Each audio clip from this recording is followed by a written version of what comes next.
inilah putusan Jessica Kopi Cyanida yang murni diputus atas teori kemungkinan.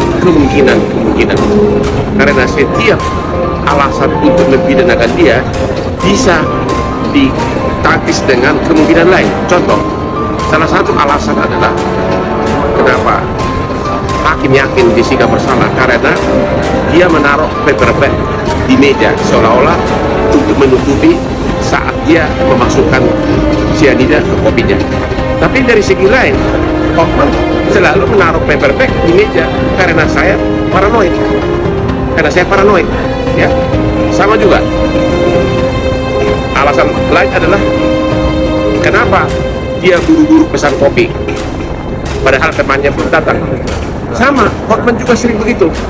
Janji sama orang untuk menghemat waktu, saya pesan kopi juga, termasuk untuk teman yang akan datang.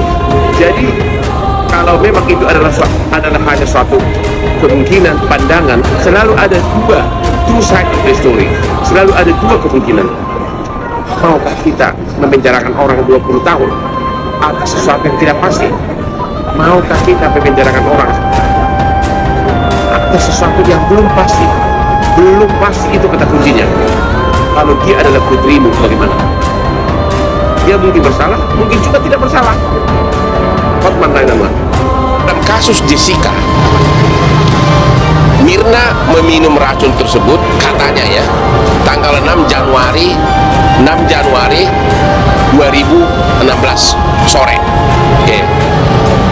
Karena tidak ada saksi fakta yang melihat siapa yang memasukkan racun tersebut, maka dimintalah pendapat dua ahli racun, ya, dua ahli racun.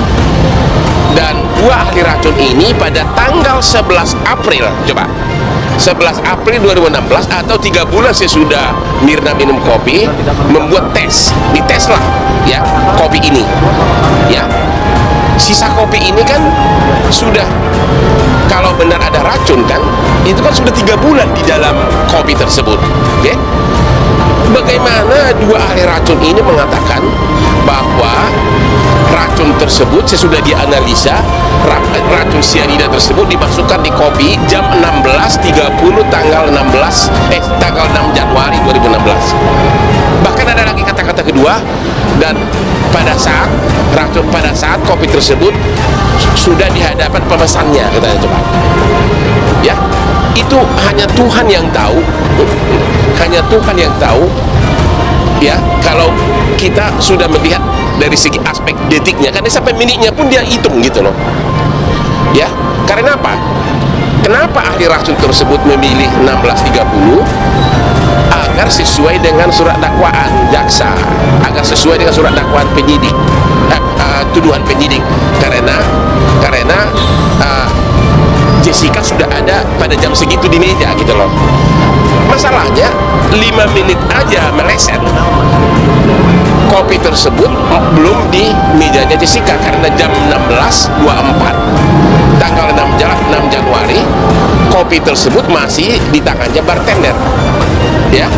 Jadi kalau misalnya ahli racun tersebut mengatakan bahwa kira-kira sore jam 16, pasti Jessica otomatis sudah terlibat, karena Jessica kan baru sekitar, karena katanya kopi tersebut baru diletakkan di meja jam 16.25. Jadi yang saya sangat hatiku tersayat adalah kok tega-teganya ahli racun tersebut bisa menghitung seperti matematik, ya.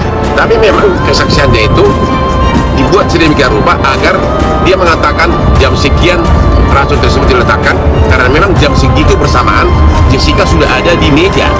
Jadi seolah-olah sudah ada Jessica di TKP pada saat racun tersebut dimasukkan dalam gelas, sehingga tentu orang akan beranggapan satu-satunya yang diduga meletakkan adalah Jessica karena jamnya bersamaan.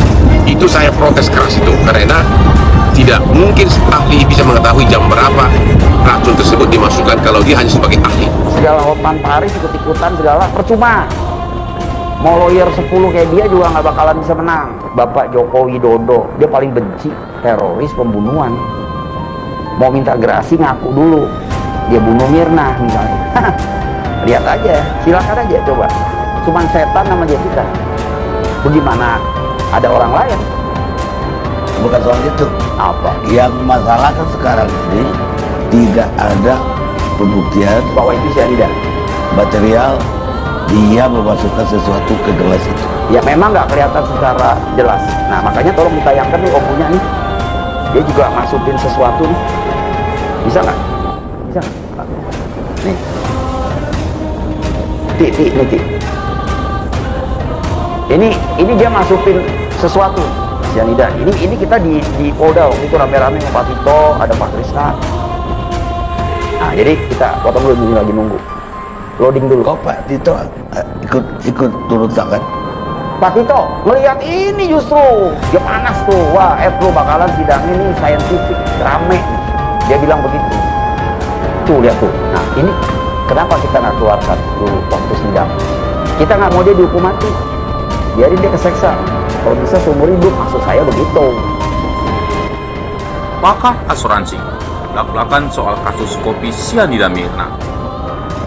Klaim atas asuransi jiwa tidak serta-merta dapat cair bila kasus kematian diakibatkan pembunuhan. Hal ini seperti yang terjadi di polemik kematian Mayan Mirna Salihin akibat kopi cyanida. Pakar forensik Claim Investigation Asuransi, Dedi Kristianto mengatakan, sebelum nasabah bisa menerima manfaat proteksinya, ada beberapa tahapan yang dilakukan perusahaan asuransi untuk mencegah kasus manipulasi klaim terjadi. Ia pun mencontohkan, misalnya yang membunuh adalah ahli waris, karena dia memang berintensi untuk mengambil untung dari asuransinya. Bisa jadi yang bersangkutan akan membayar orang untuk membunuh, lalu nanti dibayarkan kepada ahli waris.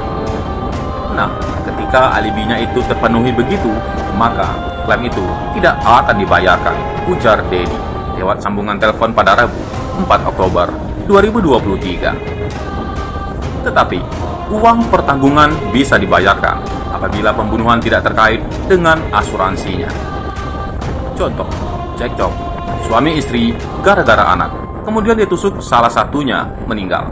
Nah, pembunuhan itu tidak terkait dengan asuransi yang dimiliki, sehingga intensinya dan alibinya berbeda di situ, jelasnya. Adapun penentuan keputusan pencairan klaim tersebut diambil berdasarkan hasil investigasi pihak kepolisian. Dedi pun menyimpulkan, uang pertanggungan yang besar tidak serta-merta membuat seseorang rentan menjadi sasaran tindak kriminal. Sebelumnya, pengacara Jessica lainnya yakni Yudi Sukinto Wibowo pernah menyebut Mirna memiliki uang asuransi jiwa senilai 5 juta US dollar di luar negeri atau setara 69 miliar rupiah. Alhasil muncul kecurigaan bahwa ada yang sengaja menjebak Jessica menjadi tersangka agar bisa mencairkan dana asuransi jiwa milik Mirna. Sementara itu, ayah Mirna, Darmawan Salihin, memang tidak menampik anaknya memiliki asuransi. Namun, dia tak merinci jenis asuransi yang dimiliki Mirna. Darmawan menyebutkan bahwa besaran uang asuransi tersebut adalah 10 juta rupiah. Darmawan pun mengatakan bahwa apa yang dikatakan Yudi adalah bohong. Kepolisian sendiri pada saat itu mengatakan bahwa Mirna tidak memiliki asuransi jiwa dengan uang pertanggungan 5 juta US dollar. Di lain sisi, kasus lama kembali mencuat setelah salah satu layanan streaming, Netflix, mengeluarkan dokumenter mengenai pembunuhan Mayan Mirna Salihin yang tewas akibat racun cyanida. Sosok yang menjadi pusat perhatian adalah sang tersangka, yaitu Jessica Kumala Wongso. Wanita yang telah lama tinggal di Australia tersebut diketahui menyewa jasa pengacara Otto Hasibuan untuk membela dirinya dalam kasus ini.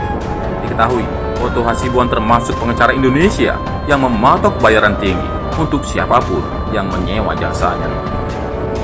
Tentu menjadi pertanyaan, apa sebenarnya pekerjaan orang tua Jessica Wongso hingga bisa menyewa jasa Otto Hasibuan? Apakah benar orang tua Jessica seorang konglomerat?